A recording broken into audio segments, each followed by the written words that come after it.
Supreme court ने YouTube बंद करने का इंदिया दे दिया। जस्टिस मुशीर आलम ने रिमार्क्स में कहा, कई मुल्कों में यूट्यूब बंद है, कई मुमालिक में सोशल मीडिया को मकामी कानून के तहत कंट्रोल किया जाता है।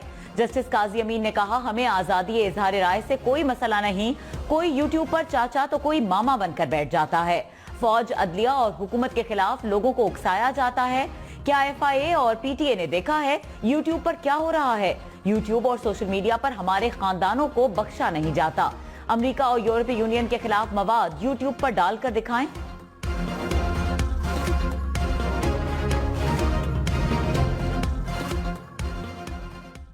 जैसा कि अभी आपने हेडलाइन सुनी और ये हेडलाइन हकीकत है, यूट्यूब को बैन करने के लिए प्रोग्राम चल रहा है और इसके ऊपर अभी नोटिफिकेशन नहीं जारी हुआ कि कब बैन होगी।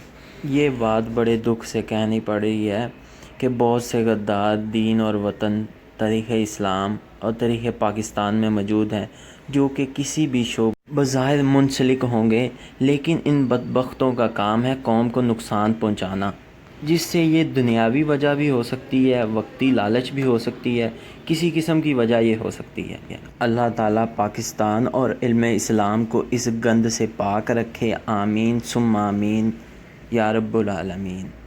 आदमी कुछ भी हो, गद्दार और बेअदब ना हो, वरना तारीख़ कभी माफ़ नहीं करेगी।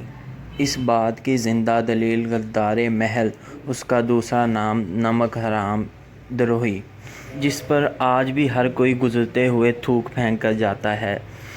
और आज भी गूगल पर गद्दार महल सर्च करो या नमक हराम द्रोही सर्च करें तो उसकी तस्वीर आ जाएगी जो कि मीर जाफ़र गद्दार की याद दिलाती है। बहुत अफसोसनाक ख़बर है कि पाकिस्तान में यूट्यूब बंद होने जा रही है। अभी तक ये ख़बर बहुत तेज़ी से फैल चुकी है। ऐसी यूट्यूबर्स जिनका ज़रिया मुआशी यूट्यूब है वो भी हमारी हुकूमत छीन रहे हैं। ये मैं इसीलिए बोल रहा हूँ कि जिनका चैनल गद्दार की तरफ होगा, जो कि हुकूमत या फिर आर्मी, रेंजर या किसी बारे में कोई वीडियो बनाते होंगे या कोई फ़ीडबैक देते होंगे, उनके ख़ास तौर पे वो चैनल बंद करेंगे। अगर यूट्यूब प्रॉपर नहीं बंद होगी, ये बात हकीकत है, और जिस भाई का चैनल इस तरह का होगा वो ज़रूर चैनल बंद किया जाएगा। ये आप लाजमी नज़र में रखें कि ऐसा काम ना करें। जैसा कि पिछली बार यूट्यूब बंद हुई थी, अगर आप गूगल पे सर्च करते हैं यूट्यूब ब्लॉक इन पाकिस्तान तो उसके ऊपर साफ मेंशन किया है यूट्यूब ब्लॉक हुई थी, जो कि पाकिस्तान ने डिसीजन लिया था। पाकिस्तान टेली कम्युनिकेशन अथॉरिटी, जिसको PTA भी कहा जाता है, 22 फ़रवरी को 2008 में ये बंद की थी।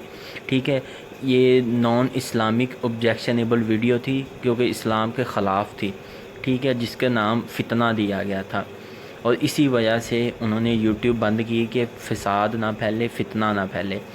अभी जो डिसीजन हुआ है अभी भी इसी तरह है। अभी भी आप चेक कर सकते हैं कि अभी क्या मसला हुआ है, ये किस वजह से हुआ है। जो कि लोग हमारे मुल्क में रह के बदगुमानी और गलत काम करते हैं और बदनाम करना चाहते हैं पाकिस्तान को, तो आप यूट्यूब पे सर्च करें, इसी के आगे 2020 अगर टाइप कर लें कि अभी क्यों बंद हुई है यूट्यूब। जैसा कि आपको सामने नज़र आ रहा है कि मैंने सर्च किया, YouTube was trended by Pakistani supreme court and it orders to ban it on 22 July 2020 के 22 जुलाई को सुप्रीम कोर्ट ने ऑर्डर लिया है कि यूट्यूब को हम बैन करने जा रहे हैं, बंद करने जा रहे हैं। ठीक है, अगर आप इसके अंदर टेली कम्युनिकेशन पाकिस्तान देखते हो कि यूट्यूब की कम्युनिकेशन क्या है, कि किस तरह हमारे साथ वो ब्लॉग्स करते हैं, क्या होता है, उसके ऊपर हमने ब्लॉग्स जैसे ही ओपन किया तो उसके ऊपर भी उन्होंने साफ मेंशन किया, आपको ब्लू लाइन में नज़र आ रहा होगा। जो भी हम पाकिस्तान में रह के काम करते हैं तो क्योंकि सिक्योरिटी होल्डर हमारे अभी तक पाकिस्तान होगा, अगर हम कोई इस तरह का काम करते हैं जो कि कानून के ना खिलाफ़ी हो, हम कानून का रूल्स तोड़ेंगे तो हमें PTA वाले बड़े पकड़ेंगे। ठीक है, पाकिस्तान स्टेट हमें पकड़ेगा और आप लोगों की ये सोच होगी कि कोई बंदा नहीं पकड़ा जा सकता। तो ये बहुत सख्त रूल है कि अगर तुम लोगों की सोच है कि कहते हो कि हम जो कर रहे हैं हमें किसी को क्या पता, 1 सेकंड के अंदर ही आप पकड़े जा सकते हो और आप पे सख्त कार्रवाई भी हो सकती है और होती भी है लोगों पे। अगर आपको वीडियो पसंद है, लाइक, सब्सक्राइब और बेल आइकॉन लाजमी दबा दीजिएगा। बहुत शुक्रिया।